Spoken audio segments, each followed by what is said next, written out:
మరో breaking news చూస్తున్నాం. Madanapalle sub collector కార్యాలయం దహన ఘటనపై పరిశోధన కొనసాగుతుందని అన్నమయ్య జిల్లా ఎస్పీ విద్యాసాగర్ నాయుడు వెల్లడించారు. సగం కాలిపోయిన 700 ఫైల్స్ ని రెవెన్యూ శాఖకు అప్పగించామన్నారు. 25 రకాల విభాగాలకు చెందిన ఫైల్స్ రూమ్ లో ఉన్నాయన్నారు ఎస్పీ. 35 మంది కాల్ డేటా పరిశోధిస్తున్నామని, సీసీ ఫుటేజ్ కూడా విశ్లేషిస్తున్నామని తెలిపారు.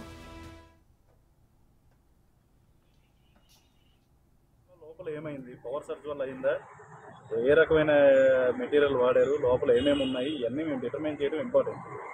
అంతేకాకుండా ఇక్కడ ఎవరు యాక్టివ్గా ఉన్నారో ఆ టైంలో టెక్నికల్ అనాలిసిస్ ఏ విధంగా చేయాలి, డేటా ఎలా కలెక్ట్ చేయాలి, అది ఇంపార్టెంట్.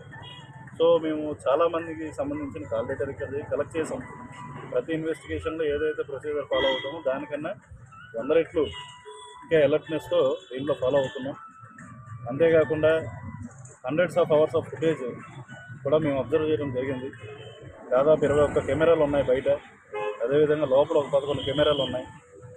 అవైలబుల్ ఏంటి, మనకి పనికొచ్చే ఫుటేజ్ ఏంటి, ఇదంతా ఐసోలేట్ చేసుకున్నాం. చాలా టైం కన్జ్యూమింగ్ ప్రాసెస్.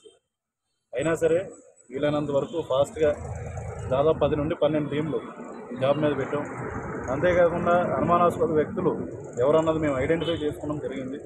30-35 నెంబర్స్ మేము ఐడెంటిఫై చేసుకున్నాం. వాటిని టీమ్స్ మేము అరేంజ్ చేసి వాళ్ళ గురించి పంపించడం జరిగింది.